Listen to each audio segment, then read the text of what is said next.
Hey everyone, and welcome back to another episode of A Pretty Little Podcast. I'm Allie Violet Vixen Commissaro. Tonight we're joined by a band that's painting the scene in their own rose-colored way, with catchy hooks and a high energy that's impossible to ignore. With songs that mix heartbreak, hope, and unapologetic honesty, Rose-Colored World is quickly becoming one of the most exciting voices in alternative rock. And we can't wait to dive into their story. Please welcome Rose-Colored World. Hey guys, thanks for having us. What an intro. Yeah, thank you. Holy moly. So I want to get right into it. So can you tell our viewers when you guys started the band? So Addison and I met the night Tom Petty passed away at a jam in late 2017. I had just moved to LA, and about a year and a half after that, we started the project, not really knowing where it was going to go, but we wrote so many songs together and we kind of saw them all in the same space. And we were like, this would be way more fun if we did it together. So we joined forces, and I got booked to play a backyard party, and I didn't want to play alone. And I was like, hey, do you want to join me? And when we got off stage, everybody was like, what are you guys called? I was like, you guys called. That's way more fun. Me just doing my own thing. So yeah, that was kind of like the genesis of RCW. But we've really been pushing forward consistently since the end of COVID times. Okay. So how did a matching pair of glasses kind of lead to you guys finding a name? So when we got off stage that night, we decided in the car that we were going to start a project together. At the time when we met, we both wore these rose-colored glasses, like the Lennon lenses, the one that would be in like a 70s costume package at Party I literally City. never took mine off. And then one day I was like, hey, you're wearing my glasses. She's like, no, these are mine.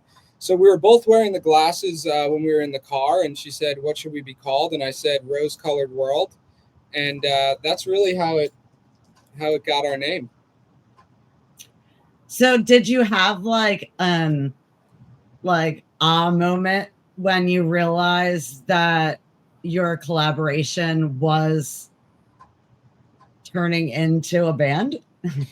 I feel like we were two souls that needed to meet and to sing together. That's so sweet.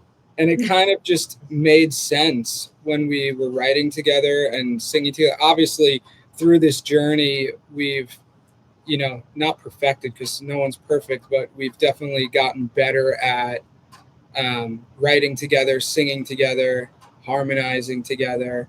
And it's been really, really amazing to see this past year, people start to find us. Definitely. You guys are like blowing up on all the social media. It's a very weird thing, but Addison and I, we talk about like, go figure, you do something every day and you get better, right? Or go figure, you're consistent, and then there's rewards there. This is we've been posting online for a long time. The song Hanging On, that like had the moment for us that really broke us through the noise, came out over a year ago. And it's just interesting. You never know what's going to resonate with a group of people, like what and when. Addison and I were in Laguna Beach in April, and I was like, we were talking about having a summer song, and I was like, I think we've already written it. I just don't think the world knows that yet. We started making content around it, and it kind of got a life of its own online. Now you stylize your name as one word. Why does that aesthetic matter to you? I feel like we just thought that it looked cool like that. Honestly. Yeah, I feel like it looked cool, and as it's like gone on, I feel like it's just we're a unit. We're like, our whole branding in our band is around unity and around oneness. And it kind of makes sense that everything would all be together now. But originally we were like, oh, it kind of looks cool. All is one word instead of three. And lowercase. Yeah. Hey, can we just... So Addison, when did the drums enter your life and what drove you to pursue music so passionately? Great question. I started playing drums in 4th grade when you pick an instrument. It's actually a crazy story because my dad is a drummer and my grandfather played trumpet in the Glenn Miller Orchestra during World War II. And I lived in a mother-daughter house. So my grandparents lived below us and I wanted to play drums. My parents did not want me to play drums because it was loud. And on the bus ride, a dude from school took my piece of paper and crossed out trumpet on number 1 and put drums. So, I auditioned. I started playing drums. And pretty immediately, once I started playing the drum set, this is sort of what I wanted to do with my life. And then I moved on to picking up a guitar to write songs and learning how to sing. Awesome.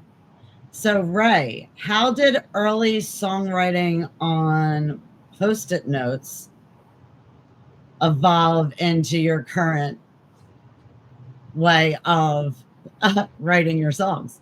Yeah, I mean, the funniest part of the Post-it note to now is that I still use a pen to page notebook.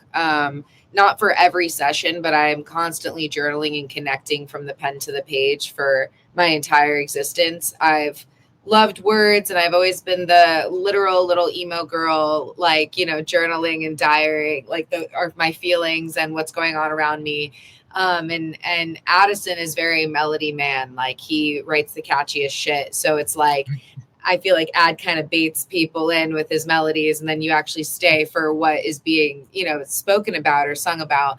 I think the evolution has just been like, I think for a while when I first started, you're kind of freaked out almost that this is your truth, or at least I was. I was like, I don't know if I could be that vulnerable to the quote unquote world or people I went to high school with or whatever. The second, though, I eradicated that and I remember saying to Addison, like, I give you full permission to write what you wanted to write in your parents' basement. That moment was like a shift of, oh, wait, when we do access that deepest part, it's funny how it resonates with many people because we're all feeling similar feelings, even though we feel lonely when we're in them. Has there been any songs that you have written and you thought that they were going to be how they were, and then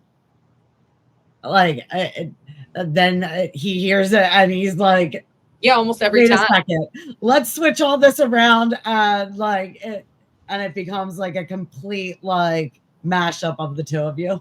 I think that's most of the time, most of the time, there'll be moments where Ad's like, oh, holy shit, I love that whole first verse and like we shouldn't touch it type of thing. And then there's other times where, we have to be very honest with each other, where he's like, hey, love what we're saying here, don't really love the melody of this part. And it took me a while and him, we both wrote separately. We were solo artists for a long time. So those beginning phases were really interesting of like, are you saying you don't like the melody because you don't like the melody? Or are you saying it because it didn't come out of you, right? And like finding the source and deleting the ego and just kind of being like, what's best for the song? That's great. So can you tell me about early influences or people that inspired you along the way?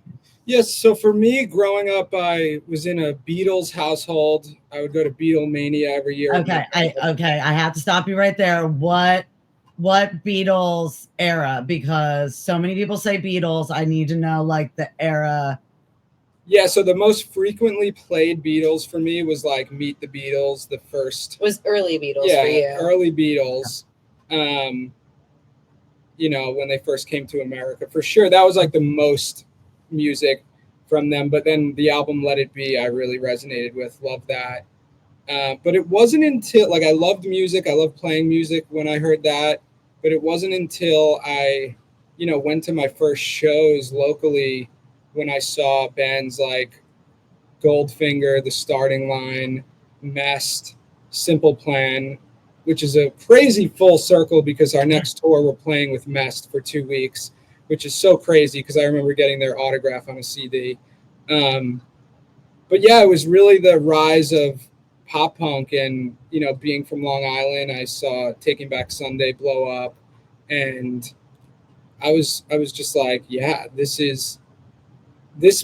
was written for me, right? And you want to scream these lyrics, so we try to bring that into our music as well.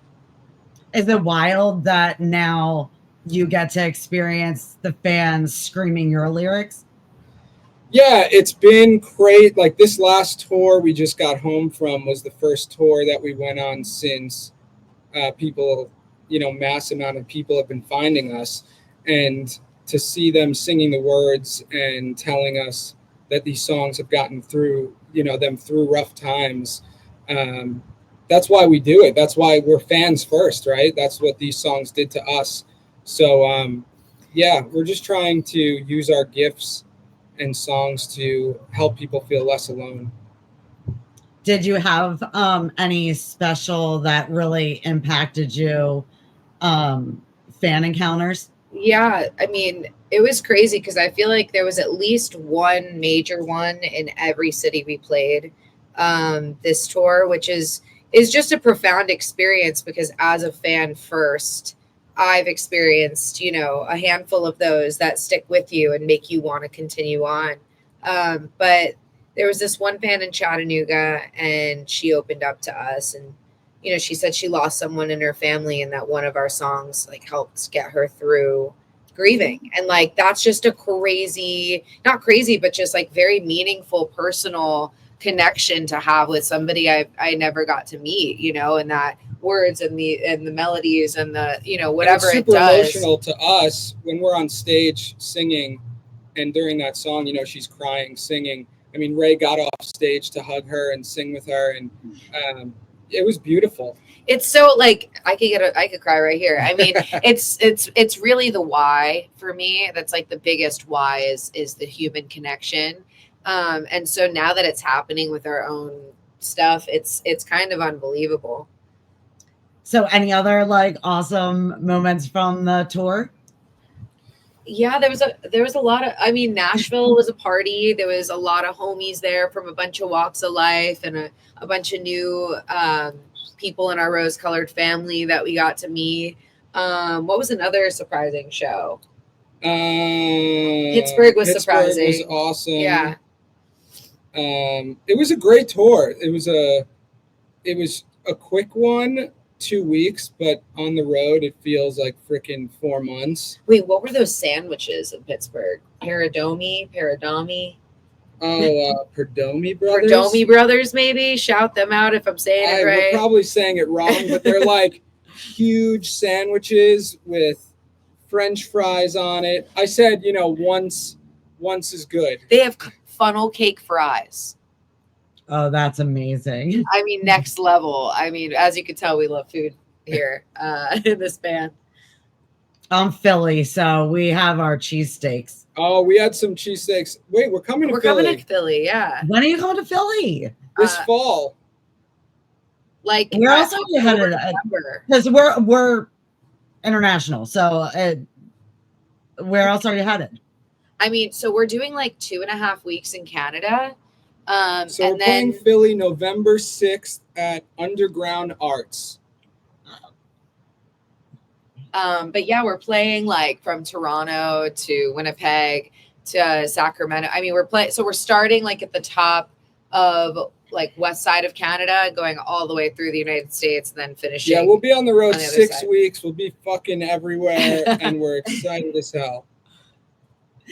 And now, who are the bands that you're touring with? I know you said one earlier. So Mest is doing 2 weeks. So the headliner is Boys Night Out.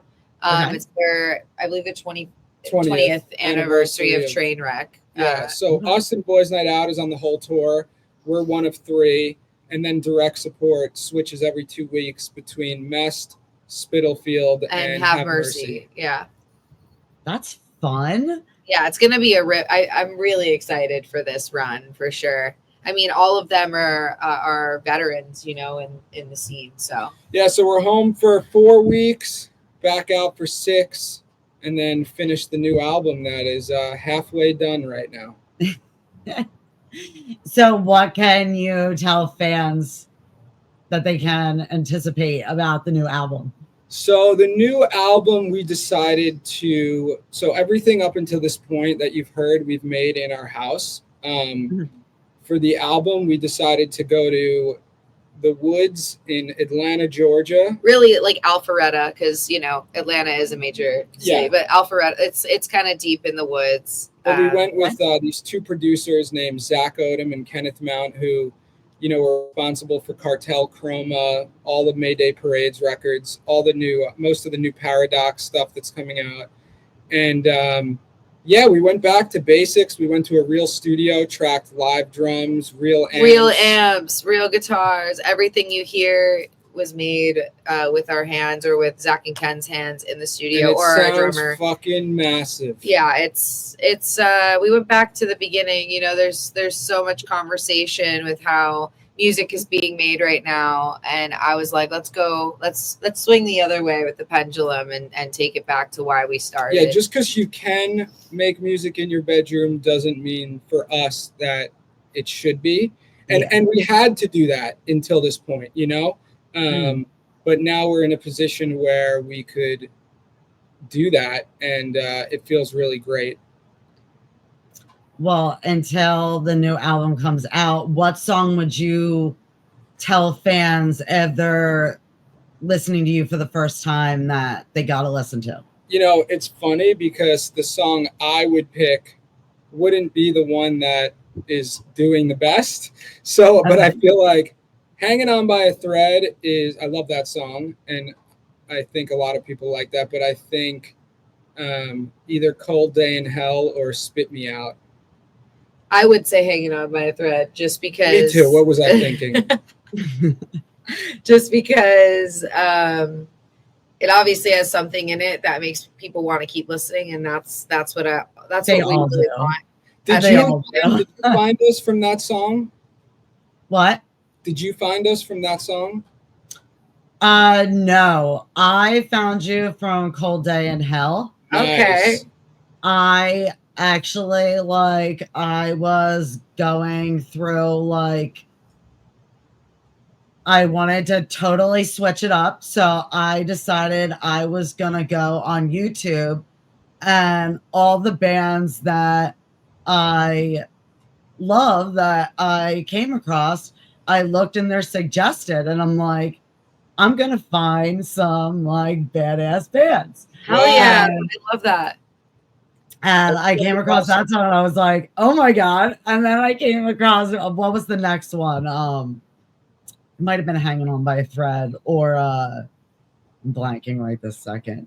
But they're all, I mean, after I listen to them, I'm still listening to the, I still am repeating the words until the next song starts. I love it. That's huge, man. Well, thank you so much for having us on, for real.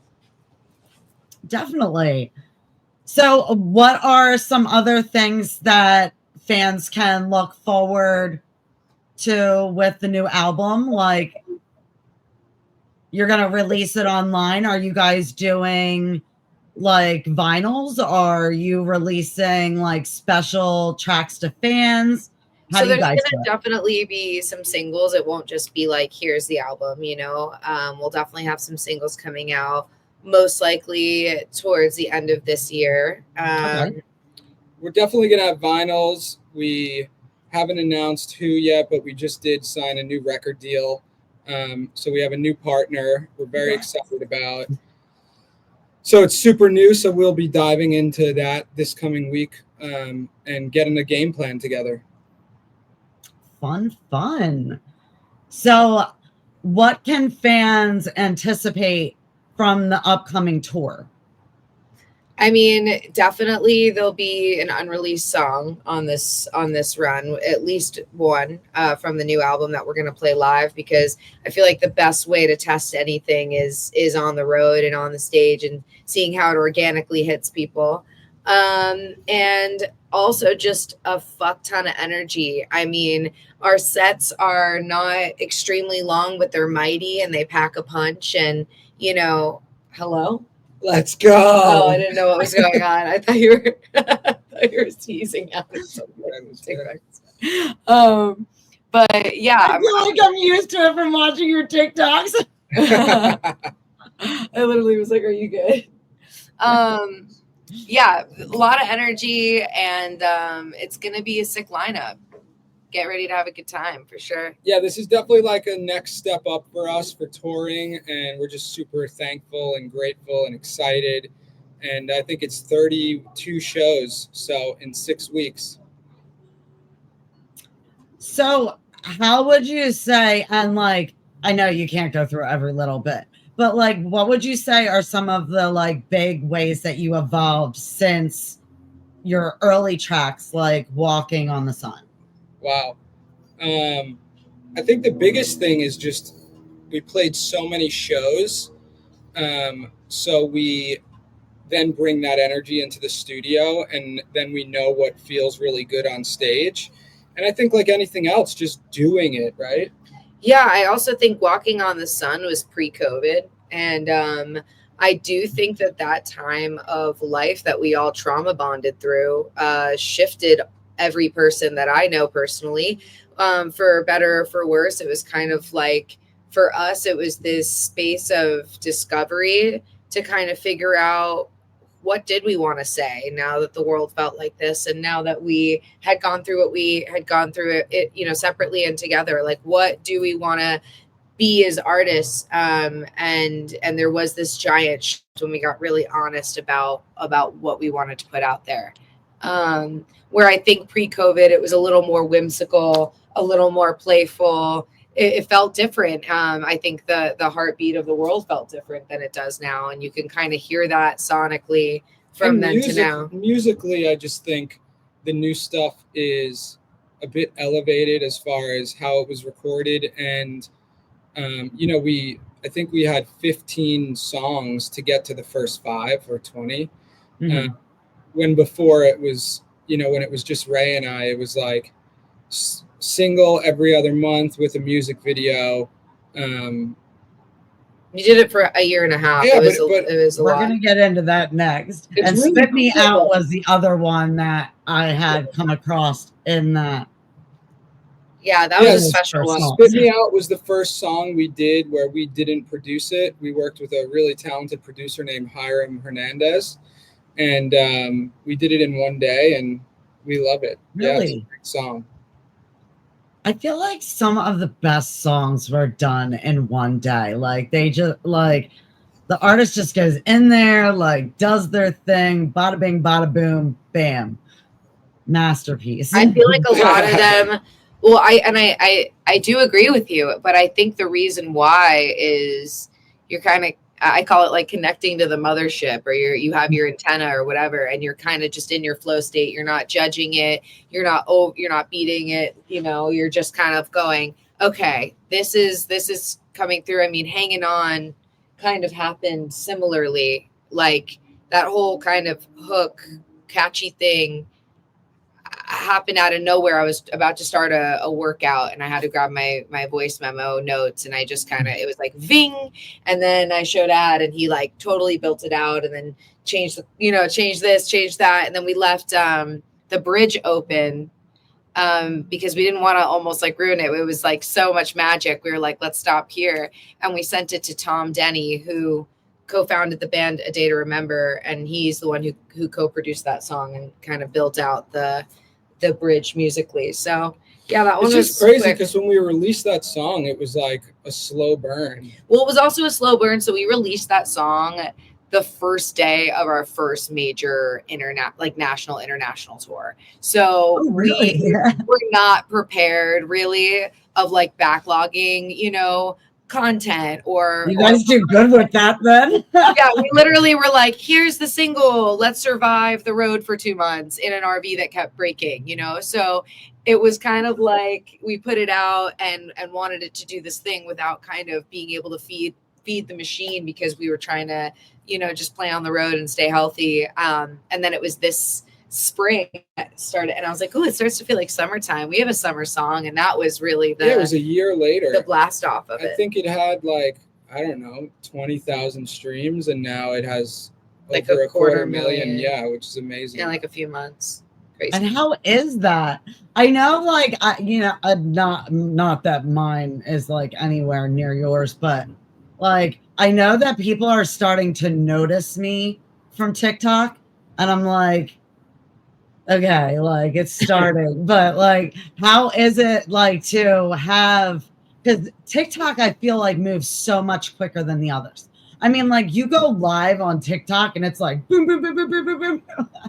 Yeah. It's pretty crazy because TikTok was the first platform that definitely started like showing our stuff. But the video that went viral was actually on Instagram, which was the same video. But we never had that on Instagram. And I think we got 30,000 followers from one video. Wow. Which is fucking crazy. Yeah, which is freaking bizarre and amazing. It's just crazy that could even happen, you know? Like you work, you're trying to get seen, no one's seeing your shit, and then all of a sudden, right time, right video, right song or content, it could just connect, and it's pretty incredible. Like, how do you guys, because like I'm trying to create like really like better quality content. Like I was kind of in like that autopilot thing for a little bit where I'm just like, okay, I've got to create.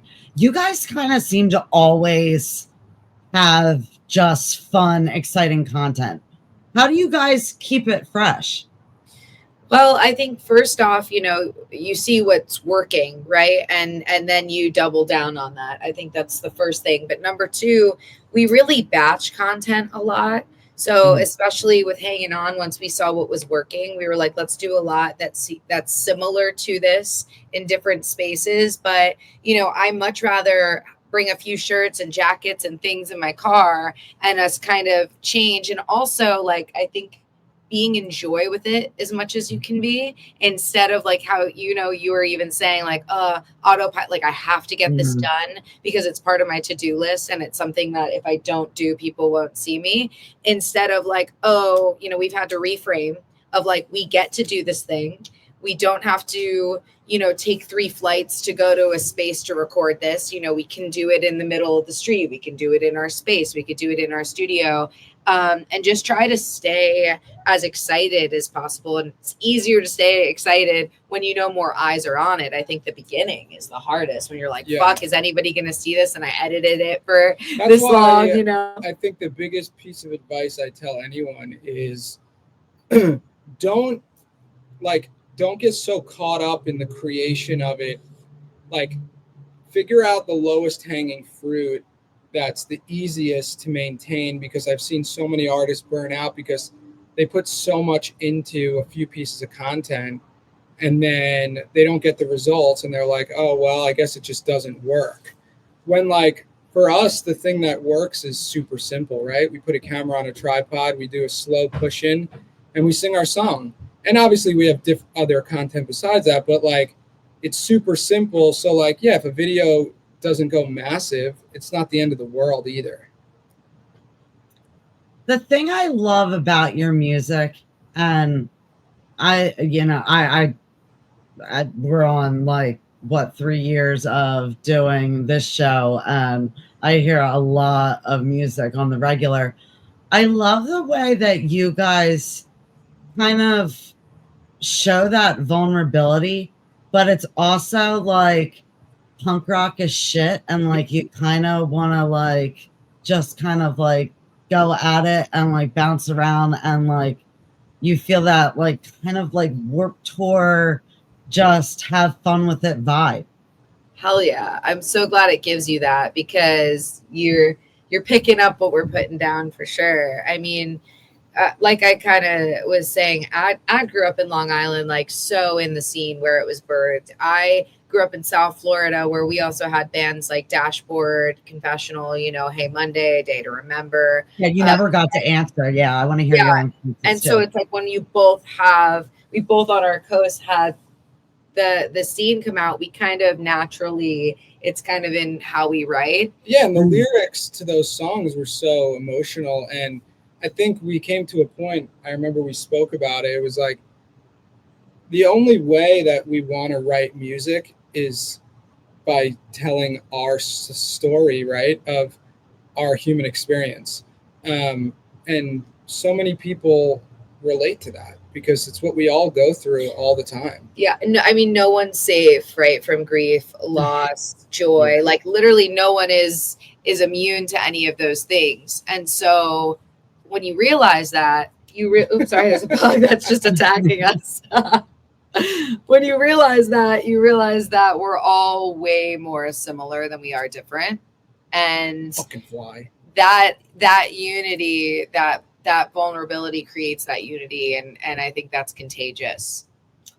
I love that it also kind of gives you a different feeling. Like if you're just listening to it, it kind of makes you like feel one thing, but like watching your video, and that's why I'm so excited that you're coming to Philly, because I can't wait to see you live. Yes. And see what feeling that kind of gives me, because your videos are cool.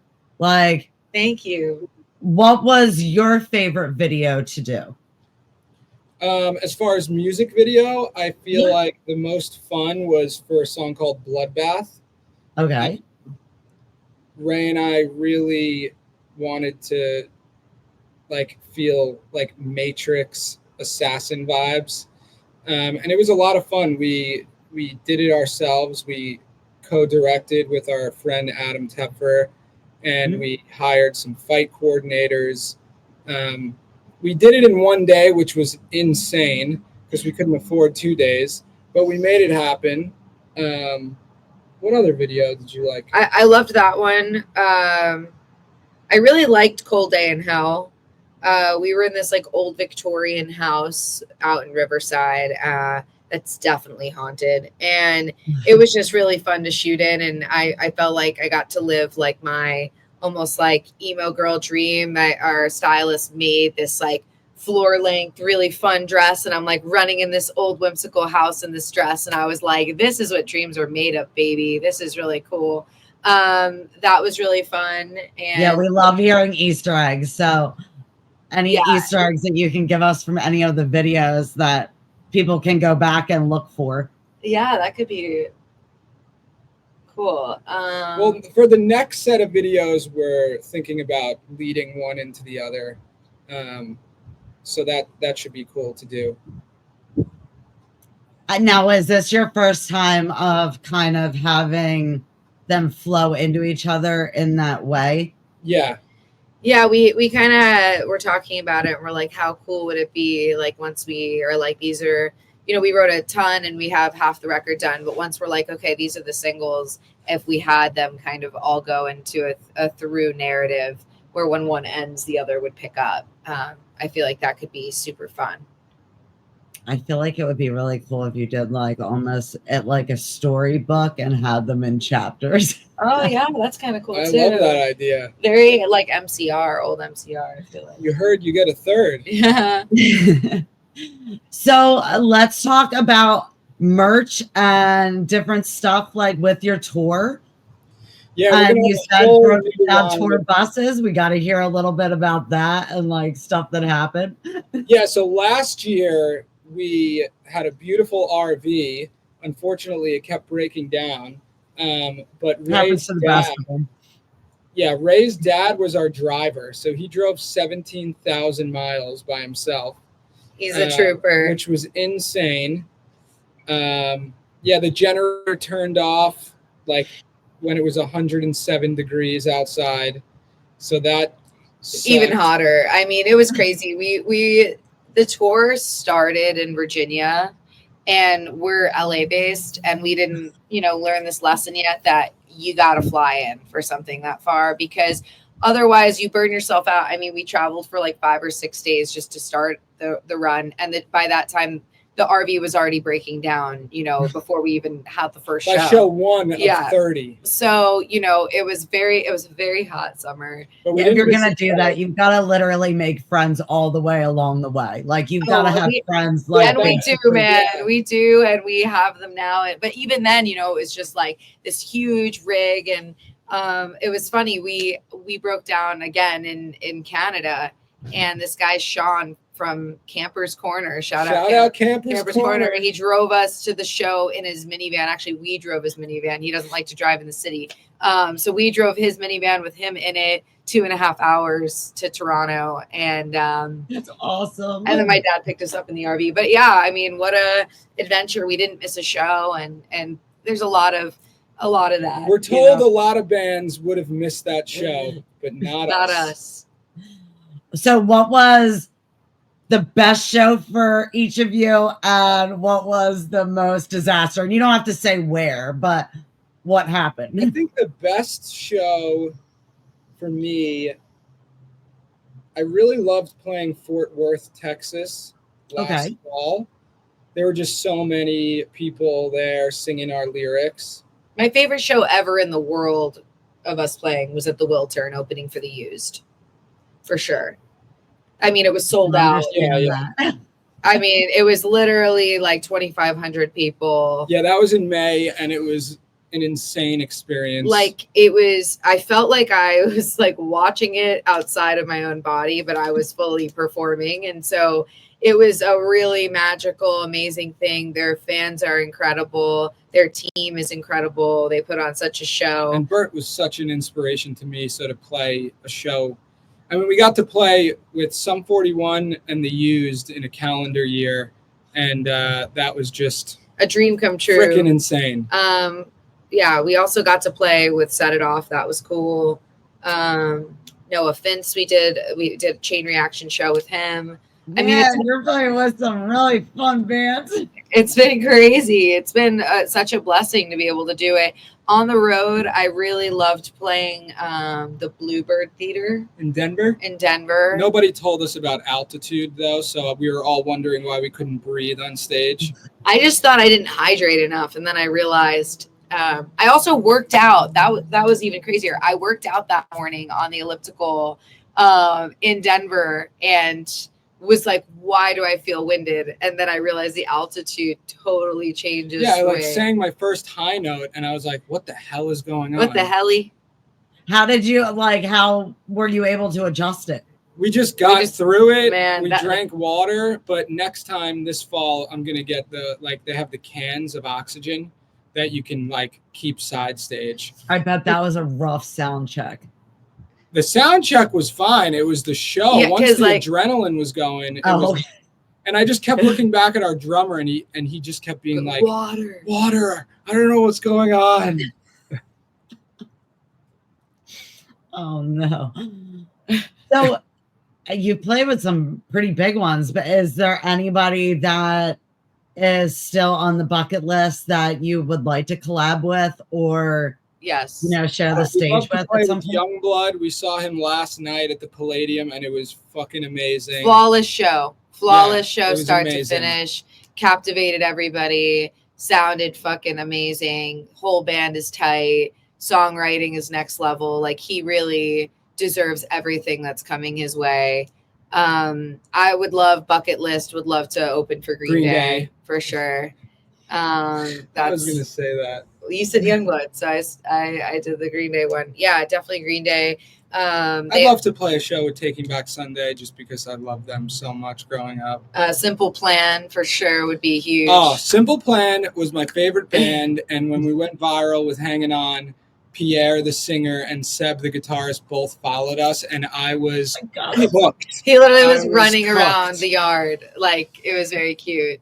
You're doing a happy dance, yeah. Exactly. Yeah. We also got to play 1985 with the singer of Bowling for Soup last month at one of our shows. It was a Vans Warped Tour pre-party by Adobe Radio. It's called Fishmas. Shout out Mike Fishkin at Adobe Radio. But he put us on. We headlined. We brought out Dwayne, and we brought out Jarrett from from Bowling for Soup with 1985, and it was just mental to have a song that, like, in elementary school was on my iPod, and now it was so surreal. And he's such a nice guy. Yeah.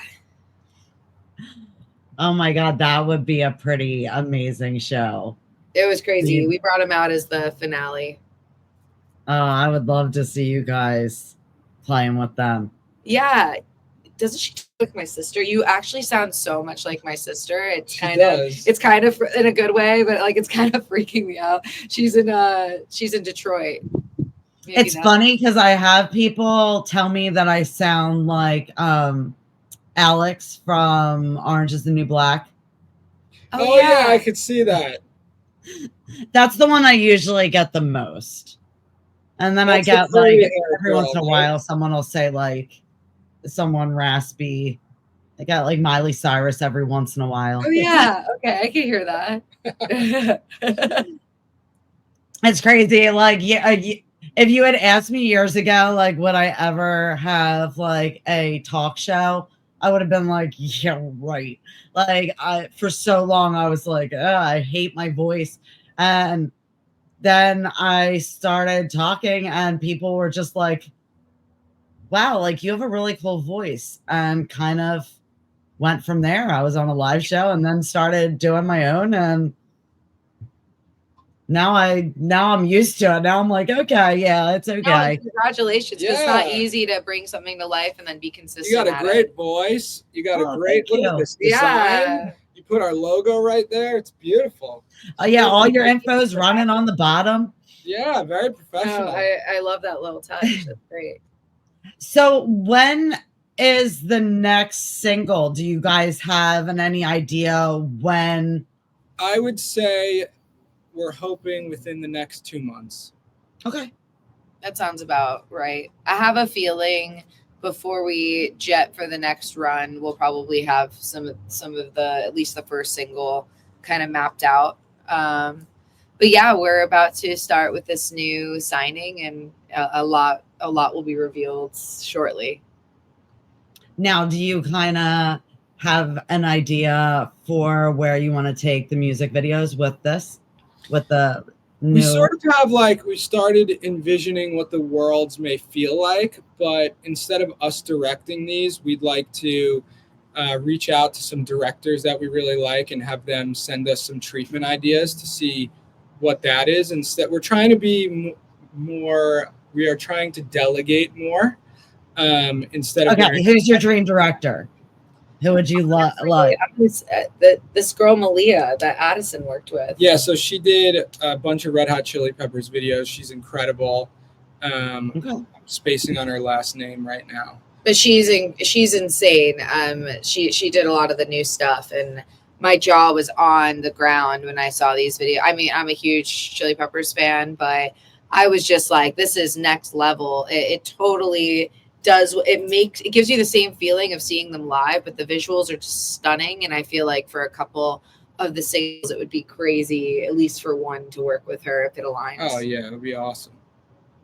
Now, would you prefer to have every music video kind of directed by someone different, or would you prefer to kind of have them done by the same person? I'm not sure. We actually haven't thought. I think it depends, because we have in the past co-directed / had some things with similar teams before.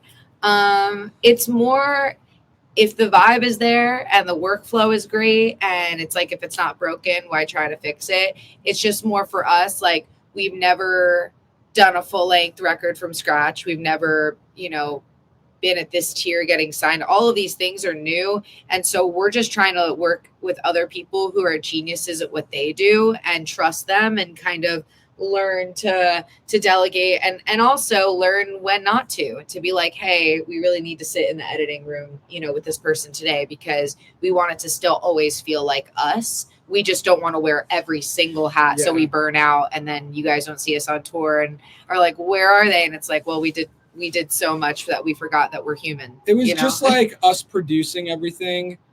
us directing and editing everything, it was because it was a need, right? We needed to do that because we couldn't wait for anyone else. So we just took it upon ourselves so that we can get everything done. And I think we're at a place now where we can start, because back then we had no budget, right? So if we found someone that wanted to work with us, it's kind of like on their timeline, which I understand. But now, now that we do have some budgets, we'll be able to put deadlines into place and have. So since you did do it, what was some of the stuff that you DIY'd for your music videos? We did a video for the song called 27, and it opened up with a shot of me pulling into like a gun store. And so Ray designed and printed. I literally designed a gun shop, like what it would look like out front, like a poster on Canva on my phone. And then ended up, like, long story short, I didn't have the car to be able to print this the day before because he was on another place. It was a whole thing. So my best friend, I called her and I was like, hey, I have a music video in the morning. I need to go find a place to print out this gun shop sign. And she was like, say less, I'm there. And we were like running. Love to the best friend. Yes. So we reflected it off the window, and you would never know. The other thing we DIY'd is we found fight coordinators off of Craigslist to come to our house and teach us how to fight on camera. Was it a lot harder than you thought it was going to be? It wasn't that hard. So what we did was we picked 3 different movie fight scenes that we wanted to emulate those scenes. So we had a pretty good idea of what we were trying to do. Okay, you mentioned earlier kind of Matrix. What were the other 2 fight scenes? There was the Batman scene. There's a fight scene on a train. What's it called? A subway? No, platform. There it is. Okay. And I forget what the other one was. Yeah, I don't remember right now. But definitely those 2. Yeah. What else did we DIY? I also DIY. This isn't the music video, but for Spit Me Out, the artwork, the black and yellow. There was these like wooden boards that my roommate brought back to our spot that had like weird characters graffitied on them. And I was like, do you need these boards? And he's like, no. So I primed them and painted them black and yellow. And we stood in front of those. And I literally used like a cooler to prop it up. But it's funny because when you see the final shots, it looks like we did it in like some really glossy, glamorous studio. And it was just like me painting in our backyard. When we realized that, so funny because I would have thought you did it, or I would have thought that you went to one of those spaces that's like done up to like do it in. Totally. A lot of the stuff by us, man, for a long time was just like, how creative can we be with what we have? And now that's what's so cool is like, now that we're going to be partnering with somebody else, to help put this stuff out, it's going to be really cool to see who we can work with. And I love that you like learn little, like you always learn something from each person, either whether it's like something not to do or like a little hack or like trick to make something look cool. Absolutely. Constantly learning. Now, do you plan on releasing like little behind the scenes videos of you creating the videos and like? Yeah, we're definitely gonna capture everything. We've also been capturing the whole record process. We had a videographer in Atlanta filming the whole time to make a documentary. Yeah, so that's really exciting. The first half is pretty much all documented, and then he'll probably come out for the second half to do the rest. But just really, we're trying to capture as much right now because we feel like these are like little magic moments before. Yeah, these new songs, I'm so excited for you to hear. Oh my gosh, that's so exciting! And when do you start the next tour? You said fall? October 5th. So it's literally like 6 weeks we're back out, which is crazy. So just kind of taking care of our minds and our bodies and getting everything sorted and organized to kind of go back out. But we love being on the road, and I hope we get to see you at the Philly show. Oh, definitely. Now, do you guys like step it up? Like, with October, I'm like all into Halloween. So you Yes. guys like step it up knowing that you're going to be on the road for October and it's near Halloween. I think we're automatically always sort of in Halloween vibes. Yeah, we're always like I'm halfway to Halloween chronically, even in the summertime, let's face it. But yeah, I do think we'll lean in. Also, I believe we're going to be taking like a 15-passenger van and doing hotels again, which is really fun. So it'll be fun going to the hotels and seeing the spooky decor. And honestly, I don't think last year we traveled in October. So I'm excited to go into the towns and see how they are. And maybe we'll decorate our van a little bit inside and see how many spirit of Halloweens that you can. Oh my gosh, a game. Yeah, how many we can count. Because they all have a different setup. I learned that from going through the ones in Philly and like the different spots. Totally different setups. It's like we saw one from the freeway already. Like we did spot waiting. Yeah, we already saw them popping up from the freeway in the summer. Like at the end of August, I was like, "Hey, I'm with it." I heard that this year is the first year that they're going to continue it and do a Christmas. Wow. Spot. I hope that's true. That sounds really fun. Yeah, I heard it on multiple things. Like somebody could just be like messing with but everybody. Like I would be all about that. Yeah, I've been wondering why they haven't done that. Like, I mean, I'm obviously more for Halloween, but like, I have tons of friends that are more for Christmas.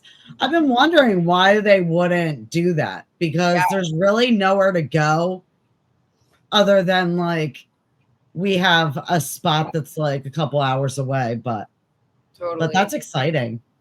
Yeah, we're stoked on it. And definitely, and you guys will have to get like a good cheesesteak. We'll have to point you in a direction. Yes, we had a pretty good one last time, but I'd like to be intentional on my next cheesesteak. Yes, we're very intentional, like we said, about our food on the road. Will you be in town? Like, how long will you be in Philly? Probably, let's see if we have an off day. So, yeah, we play Baltimore the next day. Okay. How far is that? I don't know. I'd have to look. But we definitely would like crash that night and then next morning leave. That's kind of been the easiest system for us, unless it's like a crazy drive. No, it's an hour 45. Let's go. So I mean, we'll probably be in town till at least noon that next day, 1, and then just jet over. Okay, sounds good. But any wrecks, let us know. Yeah, well, I mean, man, you guys have so much fun stuff coming up. Like, I'm so excited. Thank you so much for taking the time to hop on with us. Yeah, thank you so much for having us. I was like trying to like kind of wait for you guys to take some time off with the tour and like with different things you were doing, and like you guys kind of kept like pushing stuff out, so I was like, you know what, just do it now, just because I'm like, it's just gonna get crazier. This is a perfect time, honestly. And if in the future, if at any time you want to come on and promote a show, promote a song that's coming out, the album, even if you want to do like a blind reaction to a song, always welcome. Oh, thank you. That's awesome. Appreciate you. That would be fun. And this will air on Wednesday.